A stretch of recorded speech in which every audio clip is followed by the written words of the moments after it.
Siapa di sini yang udah mau deket HPL tapi DDB-nya masih betah di dalam perut, atau udah mulai kontraksi tapi kontraksinya masih hilang timbul?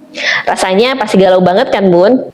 Halo Bun, selamat datang kembali. Hari ini kita bakal bahas topik yang sering banget ditanyain, yaitu gimana sih Bubit cara merangsang kontraksi alami yang aman, nyaman, dan bisa dilakuin sendiri di rumah. Tapi ingat ya Bun, tips ini cuma boleh dilakukan oleh ibu hamil yang usia kehamilannya sudah di atas 36 minggu, kemudian berat badan janinnya sudah minimal 2.500 gram dan dinyatakan sehat oleh dokter atau bidan. Tips yang pertama, bergerak aktif dan manfaatkan gaya gravitasi. Gaya gravitasi ini membantu janin lebih masuk ke dalam panggul dan membantu menekan si leher rahim. Sebelumnya, pastikan juga ya Bun, posisi janinnya sudah optimal. Karena kalau sampai belum optimal, nanti akan berefek pada proses persalinan. Jangan lupa tonton video ini ya. Gerakan yang dapat Bunda lakukan, yang pertama adalah power walk. Power walk adalah berjalan cepat. Berjalan cepat di sini adalah Bunda coba lakukan jalan cepat selama minimal 15 menit. Kemudian jika Bunda sudah terbiasa, boleh ditambahkan durasinya sampai mencapai minimal 1 jam. Nah, power walk ini boleh dilakukan pada pagi hari ataupun pada sore hari. Kemudian gerakan selanjutnya adalah dengan menggunakan gimbal. Gimbal membuka panggul 30% lebih luas sehingga memudahkan adik janin untuk masuk ke dalam panggul. Kemudian duduk di atas gimbal dan menggerakkan panggul ke kanan ataupun ke kiri, ataupun gerakan memutar itu dapat membantu menekan jalan lahir sehingga membantu proses pembukaan pada saat proses persalinan. Selanjutnya adalah gerakan deep squat. Lakukan jongkok yang dalam dengan pegangan yang kuat untuk membuka panggul.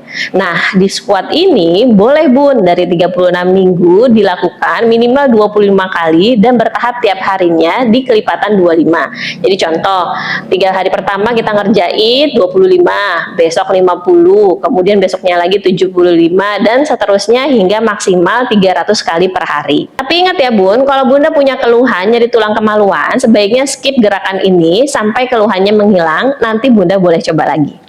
Rangsangan kontraksi alami selanjutnya adalah stimulasi puting susu. Stimulasi puting susu ini dapat merangsang hormon oksitosin, yaitu hormon yang bekerja untuk kontraksi rahim.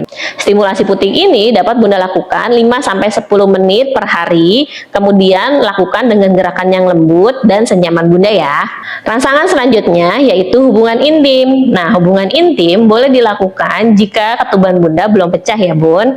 Kenapa hubungan intim dapat merangsang kontraksi alami? Karena ternyata sperma mengandung zat prostaglandin yang dapat memantapkan dan melunakkan si mulut rahim untuk terjadi proses pembukaan jalan lahir.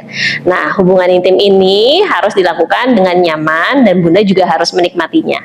Tangan selanjutnya yaitu melakukan stimulasi pada titik-titik akupresur yang dapat merangsang kontraksi. Titik akupresur yang dapat dirangsang yaitu yang pertama berada di tangan, yaitu titik LI4 berada di antara jempol dan jari telunjuk. Titik ini dapat ditekan dan diputar hingga 30 kali. Kemudian titik selanjutnya yaitu titik SP6 dari mata kaki dalam, 4 jari naik ke atas. Kemudian kita ambil titik di sini berada di samping tulang bagian dalam.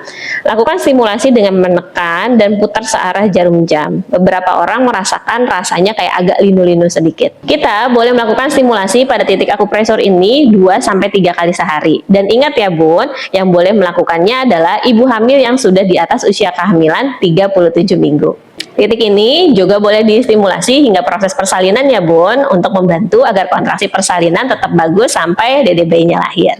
Rangsangan selanjutnya, Bunda dapat mengkonsumsi minimal 7 butir kurma setiap hari hingga proses persalinan. Dan terakhir dan yang paling utama, kita harus menjaga pikiran kita tenang dan rileks. Karena yang namanya proses persalinan itu tidak bisa diprediksi cepat atau lambat. Jadi biar proses persalinan Bundanya tetap nyaman, kita harus menjaga pikiran kita tetap tenang. Dengan pikiran kita tetap tenang, kita menjaga agar si hormon oksitosin yang membuat kontraksi persalinan itu bekerja dengan maksimal. Karena kalau misalnya Bundanya sampai stres, cemas, ataupun takut, itu bikin si hormon oksitosin yang membuat kontraksi alami itu menjadi tidak maksimal kerjanya.